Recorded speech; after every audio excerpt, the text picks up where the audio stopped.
കർത്താവ് നിങ്ങളോടുകൂടെ അങ്ങേ ആത്മാവോടും കൂടെ. വിശുദ്ധ മത്തായി അറിയിച്ച പരിശുദ്ധ സുവിശേഷത്തിൽ നിന്ന്. കർത്താവേ, അങ്ങേക്ക് മഹത്വം. അധ്യായം 8, 5 മുതലുള്ള തിരുവചന ഭാഗം. അക്കാലത്ത് യേശു കഫർനാമിൽ പ്രവേശിച്ചപ്പോൾ ഒരു ശതാധിപൻ അവൻ്റെ അടുക്കൽ വന്ന് യാചിച്ചു, കർത്താവേ, എൻ്റെ ഭൃത്യൻ തളർവാദം പിടിപെട്ട് കഠിനവേദന അനുഭവിച്ച് വീട്ടിൽ കിടക്കുന്നു. യേശു അവനോട് പറഞ്ഞു, ഞാൻ വന്ന് അവനെ സുഖപ്പെടുത്താം. അപ്പോൾ ശതാധിപൻ പ്രതിവചിച്ചു, കർത്താവേ, നീ എൻ്റെ ഭവനത്തിൽ പ്രവേശിക്കാൻ ഞാൻ യോഗ്യനല്ല. നീ ഒരു വാക്കുച്ചരിച്ചാൽ മാത്രം മതി, എൻ്റെ ഭൃത്യൻ സുഖപ്പെടും. ഞാനും അധികാരത്തിന് കീഴ്പ്പെട്ടവനാണ്, എൻ്റെ കീഴിലും പടയാളികളുണ്ട്. ഒരുവനോട് പോകുക എന്ന് പറയുമ്പോൾ അവൻ പോകുന്നു, അപരനോട് വരിക എന്ന് പറയുമ്പോൾ അവൻ വരുന്നു. എൻ്റെ ദാസനോട് ഇത് ചെയ്യുക എന്ന് പറയുമ്പോൾ അവനത് ചെയ്യുന്നു.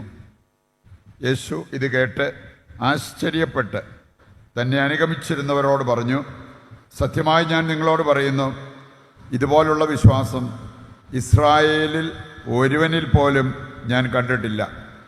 വീണ്ടും ഞാൻ നിങ്ങളോട് പറയുന്നു, കിഴക്ക് നിന്നും പടിഞ്ഞാറ് നിന്നും നിരവധി ആളുകൾ വന്ന് അബ്രാഹത്തോടും ഇസഹാക്കിനോടും യാക്കോബിനോടും കൂടെ സ്വർഗരാജ്യത്തിൽ വിരുന്നിനിരിക്കും. കർത്താവിൻ്റെ സുവിശേഷം. ക്രിസ്തുവേ, അങ്ങേക്ക് സ്തുതി.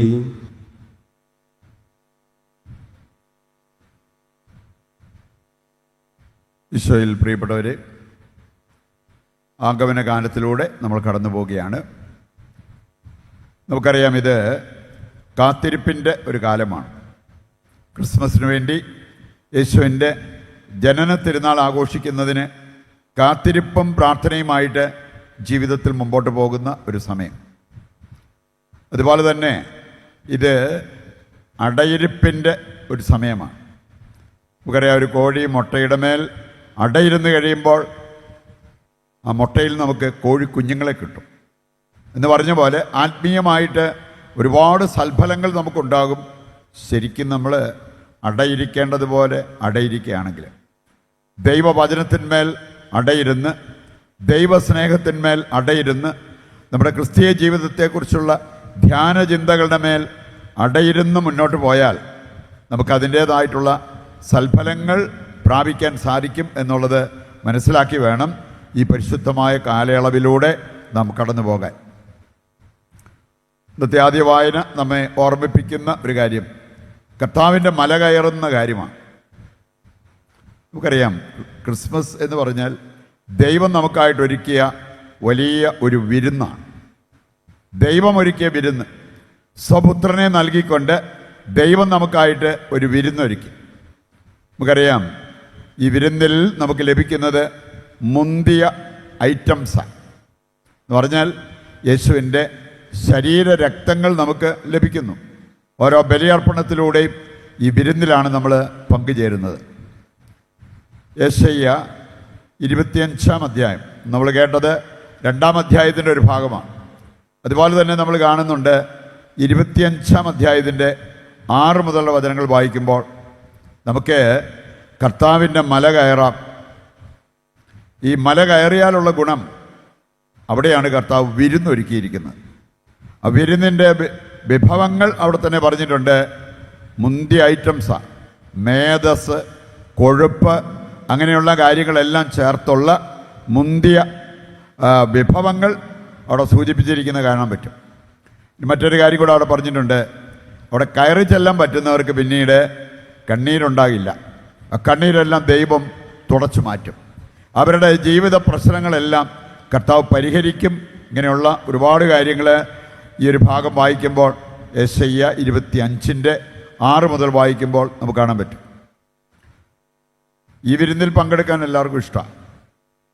ഈ ഒരു കാര്യമൊന്ന് നടന്നു കിട്ടുകയാണെങ്കിൽ അത് എല്ലാവർക്കും താല്പര്യമുള്ള കേസാണ്. പക്ഷേ അതിന് നാം ചെയ്യേണ്ടത് ഈ മല കയറണം, അതിനിച്ചിരി പാടുപെടണം. അങ്ങനെ പാടുപെട്ട് മല കയറാൻ സാധിച്ചു കഴിഞ്ഞാൽ അതനുസരിച്ച് നമ്മുടെ ജീവിതത്തിലേക്ക് അതിൻ്റേതായിട്ടുള്ള നേട്ടങ്ങളുണ്ടാവും. കർത്താവിൻ്റെ മല കയറുക, എല്ലാവർക്കും ഒന്നും ഇത് കയറാൻ പറ്റില്ല എന്നുള്ളത് സങ്കീർത്തനം 15 വായിച്ചാൽ മനസ്സിലാവും. ആരാണ് കർത്താവിൻ്റെ ഗിരിയിൽ കയറുക, കർത്താവിൻ്റെ മല കയറാൻ സാധിക്കുന്ന ആർക്കാണ്? കുറേ കാര്യങ്ങൾ അവിടെ പറഞ്ഞിട്ടുണ്ട്. അതിന് നമ്മൾ നിഷ്കളങ്കരായി ജീവിക്കണം, സത്യം മാത്രം പ്രവർത്തിക്കണം. ഇനി തെറ്റായ കാര്യങ്ങൾ, ദൈവത്തിന് അനിഷ്ടമായ കാര്യങ്ങൾ ചെയ്യരുത്.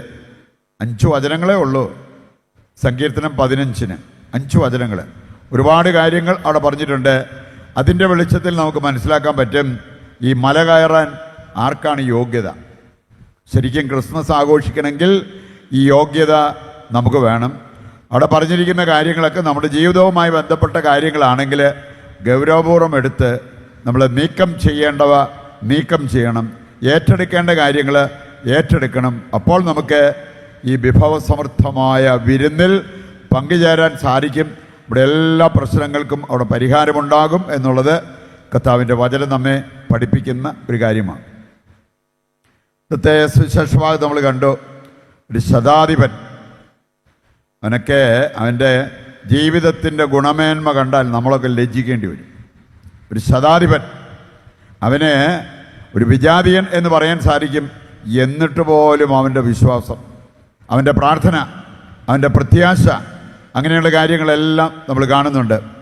അവൻ പറഞ്ഞു, എൻ്റെ ഭൃത്യൻ അവന് തളർവാദം പിടിപെട്ട് കിടക്കുകയാണ്. ഉടനെ കർത്താവ് പറഞ്ഞൊരു കാര്യം, ഞാൻ വരാം, ഞാൻ വന്നവനെ സുഖപ്പെടുത്താം.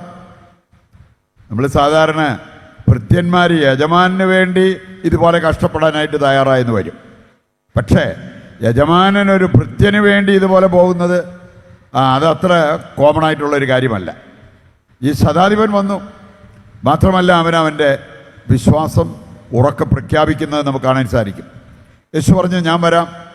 ഉടനെ ആ ശതാധിപൻ പറഞ്ഞൊരു കാര്യമുണ്ട്, വേണ്ട വേണ്ട, എന്നെ നിനക്കറിയില്ല, ഞാൻ പാപിയാ, ഞാൻ അയോഗ്യനാണ്, നീ എൻ്റെ ഭവനത്തിൽ കാലുകുത്താൻ എനിക്ക് യോഗ്യതയില്ല. എല്ലാ ദിവസവും വിശുദ്ധ കുർബാനയുടെ ഭാഗമായിട്ട് നമ്മൾ പറയാറുള്ള ഒരു കാര്യമാണ് ഈ ശതാധിപൻ്റെ നാവിൽ നിന്ന് വീണ കാര്യങ്ങൾ. കർത്താവേ, അങ്ങൻ്റെ ഭവനത്തിൽ പ്രവേശിക്കാൻ ഞാൻ യോഗ്യനല്ല, അങ്ങൊരു വാക്കുച്ചരിച്ചാൽ മതി, എൻ്റെ ആത്മാവ് സുഖം പ്രാപിക്കും. ഇത് ശതാധിപൻ്റെ നാവിൽ നിന്ന് വീണ വാക്കുകളാണ്. ഈ ശതാധിപൻ്റെ ജീവിതത്തിലേക്ക് നോക്കിയാൽ 2 കാര്യങ്ങൾ നമുക്ക് കാണാൻ സാധിക്കും. ഈ ആഗമനകാലത്ത് ഇത് രണ്ടും ഒന്ന് വളർത്തിയെടുക്കാൻ പരിശ്രമിക്കുന്നത് നല്ലതായിരിക്കും. ഒന്നാമത്തെ കാര്യം അവൻ്റെ വിശ്വാസം. വിശ്വാസം എന്ന് പറയുന്നത് വിശ്വാസ പ്രമാണം ചൊല്ലിയത് കൊണ്ട് മാത്രം ഉണ്ടാകുന്നതല്ല. വിശ്വാസം എന്ന് പറയുന്നത് ബോധ്യത്തോടെ നമ്മൾ ദൈവത്തിൽ ആശ്രയിക്കുന്നവരായിട്ട് മാറണം. എത്ര പ്രതികൂല സാഹചര്യങ്ങൾ നമ്മുടെ മുമ്പിൽ വന്നാലും എൻ്റെ ദൈവം എനിക്കുണ്ട്, ആ ദൈവം എൻ്റെ പക്ഷത്തുള്ളിടത്തോളം കാലം ഞാൻ എന്തിനു ഭയപ്പെടണം, അങ്ങനെ പറഞ്ഞ് ദൈവാശ്രയത്വത്തിൽ മുമ്പോട്ട് പോകാൻ പറ്റണം. മത്തായി 6-ാം അധ്യായം 25 മുതലുള്ള വചനങ്ങൾ വായിക്കുമ്പോൾ യഥാർത്ഥ വിശ്വാസി എന്ന് പറയുന്നത് ദൈവപരിപാലനയിൽ ആശ്രയിച്ച് ജീവിക്കുന്ന വ്യക്തിയാണ്. ബുദ്ധി കൊണ്ട് ചിന്തിച്ചാൽ ഒന്നും കാണാൻ പറ്റുന്നില്ല. പക്ഷേ ഞാൻ എൻ്റെ വിശ്വാസത്തിൽ എനിക്കെല്ലാം ഉണ്ട് എന്നുള്ള ആ ഒരു ബോധ്യത്തിലേക്ക് വരും. കാരണം കർത്താവ് എൻ്റെ പക്ഷത്തുണ്ട്, പിന്നെ ഞാൻ ആരെ പേടിക്കണം, പിന്നെ ഞാൻ എന്തിന് ആകുലപ്പെടണം എന്നുള്ള ആ ഒരു ചിന്തയാണ് വിശ്വാസികൾക്ക് ഉണ്ടായിരിക്കേണ്ടത്. രണ്ടാമതൊരു കാര്യം കൂടി ശതാധിപനിൽ നമ്മൾ കാണുന്നുണ്ട്, അതാണ് അവൻ്റെ എളിമ. അവൻ വളരെ എളിമപ്പെട്ട ഒരു വ്യക്തിയായിട്ട് നമുക്ക് കാണാൻ പറ്റും. പ്രഭാഷകൻ 35:21 വായിച്ചാൽ അവിടെ പറഞ്ഞിട്ടുണ്ട്, ആരുടെ പ്രാർത്ഥനയാണ് സ്വർഗത്തിലെത്തുക, ആരുടെ പ്രാർത്ഥനയാണ് തിരസ്കരിക്കപ്പെടുക. കർത്താവ് കൃത്യമായിട്ട് നമ്മളെ പഠിപ്പിക്കുന്നുണ്ട്. വിനീതൻ്റെ പ്രാർത്ഥന മേഘങ്ങൾ തുളച്ച് സ്വർഗത്തിലെത്തും. അപ്പോൾ അതുകൊണ്ട് തന്നെ നമുക്ക് എളിമപ്പെടാൻ സാധിക്കണം, എളിമയിൽ വളരാൻ സാധിക്കണം. അങ്ങനെയുള്ളവരുടെ പ്രാർത്ഥനയാണ് സ്വർഗത്തിലെത്തി ഫലമണിയുക. പാപജീവിതം വെടിയാതെ എത്ര ഒച്ചകൂട്ടി പ്രാർത്ഥിച്ചിട്ടും കാര്യമില്ല എന്നുള്ളത് ദൈവവചനം നമ്മെ ഓർമ്മിപ്പിക്കുന്നൊരു കാര്യമാണ്. യോഹന്നാന്റെ സുവിശേഷം 9:31 വായിച്ചാൽ അവിടെ പറഞ്ഞിട്ടുണ്ട്, പാപിയുടെ പ്രാർത്ഥന ദൈവം കേൾക്കുന്നില്ല. അതുപോലെ തന്നെ അഹങ്കാരികളുടെ പ്രാർത്ഥന അത് സ്വർഗത്തിലെത്തില്ല. അത് ഈ ഭൂമിയിൽ ഇങ്ങനെ വട്ടം കറങ്ങത്തേ ഉള്ളൂ. നമ്മുടെ പ്രാർത്ഥന സ്വർഗത്തിലേക്ക് പോകണമെന്നുണ്ടെങ്കിൽ എളിമപ്പെട്ട് പ്രാർത്ഥിക്കണം എന്നുള്ളത് ദൈവത്തിൻ്റെ വചനം നമ്മെ ഓർമ്മിപ്പിക്കുന്ന കാര്യമാണ്. ഈ കാര്യങ്ങൾ ഗൗരവപൂർവ്വം എടുത്ത് നമ്മുടെ ജീവിതത്തിൽ മുന്നോട്ട് പോകുന്നെങ്കിൽ ഈ ആഗമനകാലം നമുക്ക് കൂടുതൽ അർത്ഥവത്താക്കാൻ പറ്റും. ക്രിസ്മസ് ആഘോഷം കൊണ്ട് നമ്മുടെയൊക്കെ ജീവിതത്തിൽ ആത്മീയ ഫലങ്ങൾ ഒരുപാട് വരുന്നത് നമുക്ക് കാണാൻ സാധിക്കും. ആ ഒരു ലക്ഷ്യബോധത്തോടെ ഇനിയുള്ള ദിവസങ്ങൾ ഈശോയിലേക്ക് നടന്നെടുക്കുവാൻ നമ്മെ സഹായിക്കണമെന്ന് ദൈവത്തോട് പ്രത്യേകം നമുക്ക് ഈ ബലിയിൽ പ്രാർത്ഥിക്കുകയും ചെയ്യാം.